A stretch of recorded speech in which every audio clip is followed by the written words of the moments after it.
Bom dia.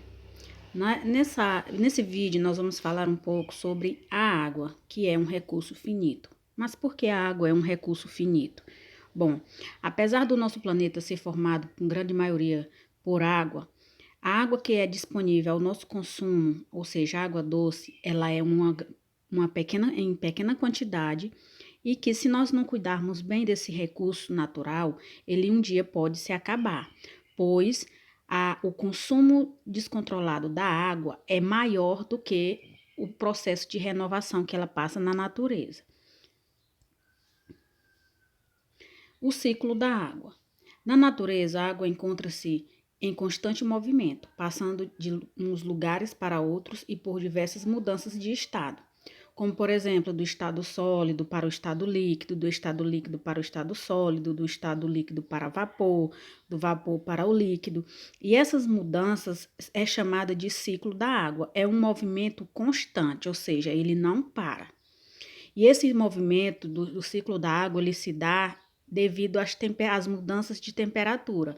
Quando está muito quente, a água passa do estado sólido para o líquido. Quando está muito frio, ela passa do estado líquido para o sólido. Quando a temperatura aumenta muito, ela passa do líquido para o vapor. Quando diminui, do vapor para o líquido. E assim sucessivamente, ela está em constante movimento. Essa viagem da água na natureza dá-se o nome de ciclo da água ou ciclo hidrológico. Onde encontramos a água? Onde existe água na natureza?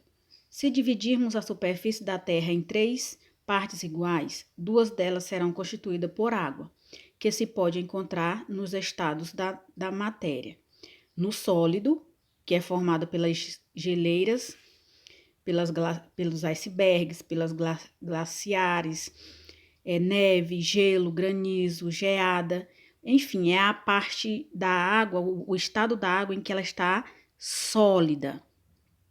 E o estado líquido existe nos oceanos, nos mares, nos rios, nas nuvens, as chuvas e orvalhos.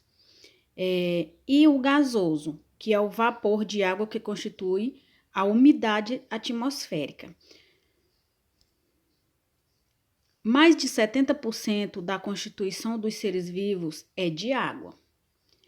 Ou seja, todos os seres vivos, a maior parte do corpo deles é formado de água. E existem aqueles seres vivos que contêm mais água do que outros, como, por exemplo, os seres jovens.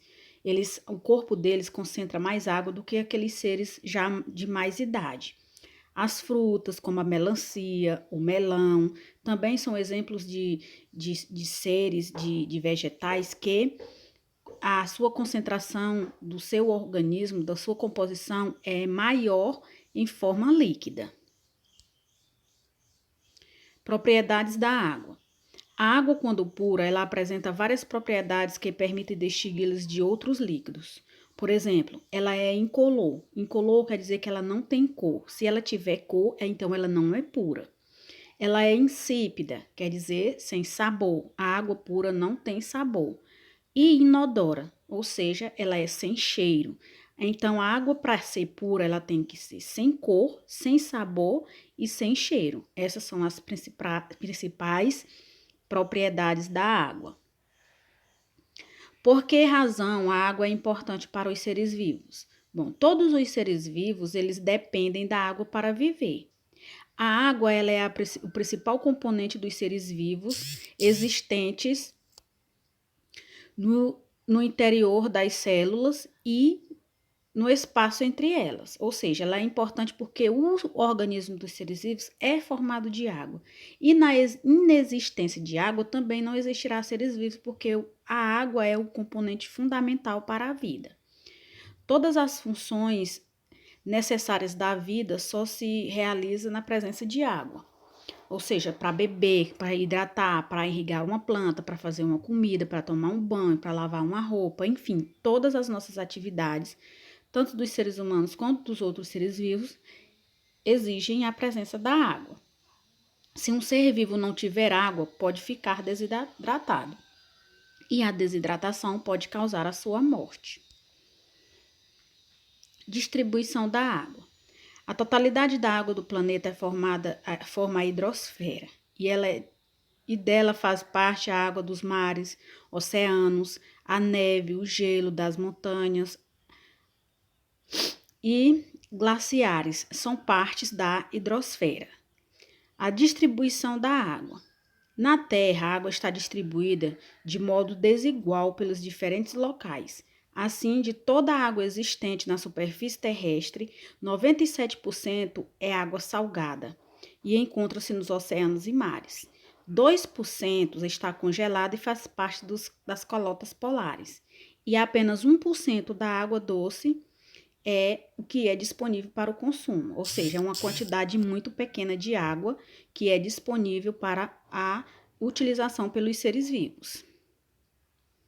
A água é um recurso finito, de grande valor econômico, cada vez mais se torna escassa, em razão de seu uso intensivo, dos desperdícios e da gestão inadequada. Por essa razão, a Organização Nacional das Nações Unidas tem programado todos os anos, desde 1992, a divulgação dos avanços conseguidos na recuperação dos mananciais e no emprego adequado de suas reservas, bem como dos empreendimentos mal-sucedidos, tendo a água como um insumo básico. Ou seja, o consumo descontrolado da água já está virando questão mundial, ou seja, o mundo todo já está se preocupando com essas questões em relação à preservação da água. Como o homem utiliza a água? O homem utiliza a água para os mais determinados fins, como consumo doméstico, agricultura, indústria, consumo urbano, produção de energia, recolha de alimentos, transporte, etc. Muitas vezes nem damos conta como a água é necessária em praticamente todas as atividades humanas. Bom, esse foi o nosso recado de hoje. Espero ter contribuído mais um pouco para o entendimento de vocês e até uma próxima oportunidade.